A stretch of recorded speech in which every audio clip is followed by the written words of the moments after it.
You guys got a comment if you like KTM 690s and you want to see more products for them. What's up, guys? Just getting some triple clamps ran for the KTM 690 big wheel project. So you guys can see I got my drawing right here, and I'm gonna go ahead and flip the camera around and show you guys what's going on in the mill.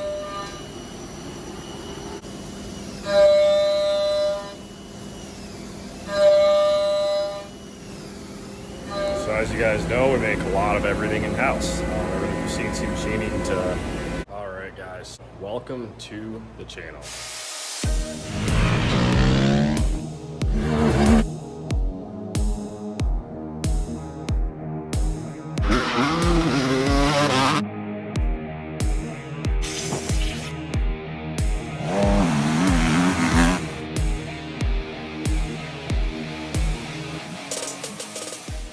Plasma cutting, tube cutter over there. Yeah, the place is filling up with CNC equipment. So.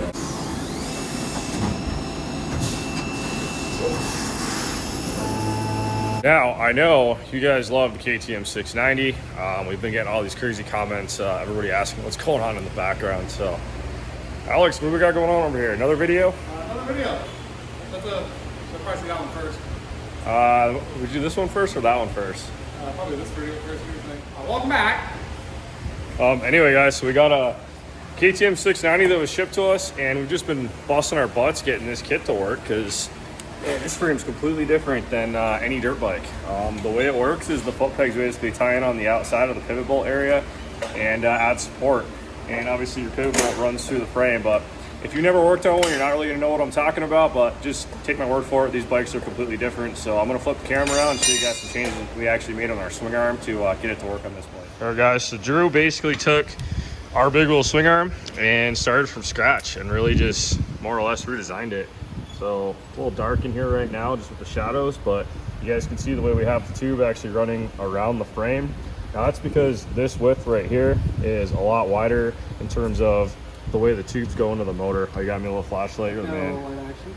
Awesome, dude. Yeah, so you guys could see that. Now, another thing that changed was the offset of the front sprocket. Now, we didn't want to change the overall width of this swing arm right here. I'm going to zoom out.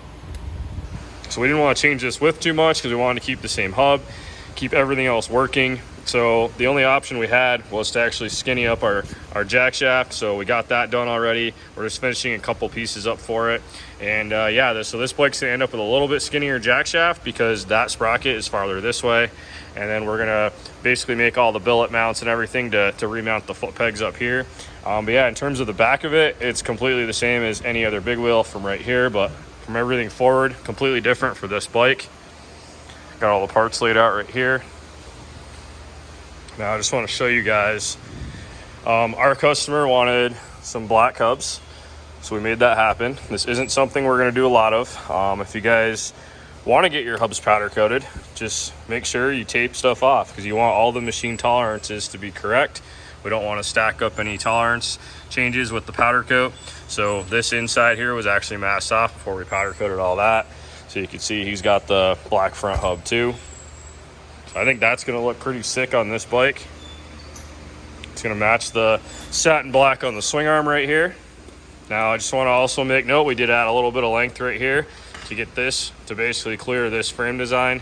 So there was a couple of changes pretty much from this area to this area, and obviously the width on that. Anything else, Alex? We got the tires in for this thing? Yeah, I over here. All right.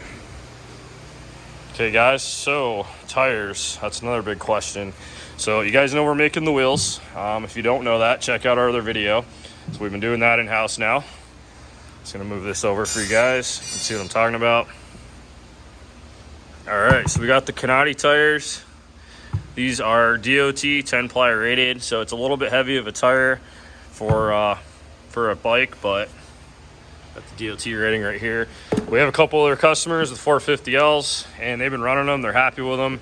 We've tested them on a couple of street legal ones, and we've had great luck with these. So pretty excited to get that on this bike. It's funny how flattened out this thing is. When we mount it on that 7-inch wide wheel, it actually skinnies it up and gives it a rounded profile. You can really change the way the tire is just by the width of the wheel. I guess we can talk about the triple clamp. So now when this bike came in, it had this pretty badass handlebar mount which also doubles as the steering stabilizer bracket. So I really had to make that work with my triple clamp. So I actually gave him a double, basically anti-vibe mount. So not only does he have bushings on each side here, but I also upgraded him to the anti-vibe handlebar mounts right here. And I made a custom bracket that holds that. And then this guy is going to get mounted right here. It's got the post that allows this to basically come up. I'll show you where that is. I apologize, guys. I'm kind of just bouncing around because this thing's not fully together yet. We're very close. So that stabilizer just comes down and grabs this. The height is adjustable on this, which is nice. So that makes it pretty simple. But yeah, looking good. I have a custom bracket that's going to bolt here. We also have holes here, but I've got a bracket here that's going to come down. That's going to hold the headlight assembly. So yeah, guys, that's pretty much it for the 690 video today. Like I said, I got the bottom triple clamp actually running. That top's already done. Let's go over to the mill. Let's see if it's finished up yet, and let's take a look at it.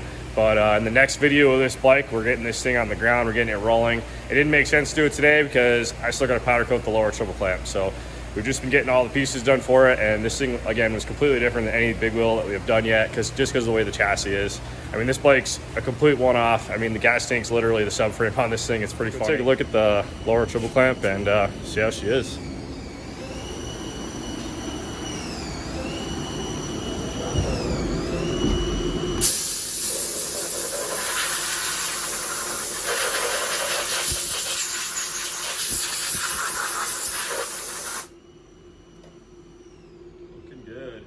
So this is going to come out of here. It's going into the other mill. I'm going to flip it and do op 2 and remove the back of this and go from there. Neat feature about the KTM 690, the steering stem actually bolts into the triple clamp, so there's no pressing. And I've actually considered doing this on maybe some of our future triple clamps, but it's a cool design by KTM. It literally just bolts in. It's got a locator right here. It's got a cap on the bottom that threads in and locks the stem to the clamp. I don't get to show you guys the CNC side of things very often. It can be boring for some guys, but this is the stuff that we live for. We love making parts, and I just want to kind of show you guys all the operations that go into making a triple clamp. A lot of different tools, a lot of different operations, but overall not too bad. This is multi-op, so op 1, op 2, and then we flip it up for drilling the end holes. And then the last operation's cutting the slots, so that's a whole other video. I could talk about that. Yeah, guys, that's pretty much it for today, again, on the KTM 690. So you guys got a comment? If you like KTM 690s and you want to see more products for them, hit me up. And yeah, we're gonna move on to the next video after this. We're gonna be weighing these two bikes and do a comparison between a big wheel and a regular dirt bike. Maybe that's cheating. Should we get the stock 450? Should we compare it to a heavier bike or what? That 500 is she's a light dirt bike. So anyway, guys, stay tuned for that video. That's coming up next, and we also got the assembly video coming for the KTM 690. So I'll see you guys soon.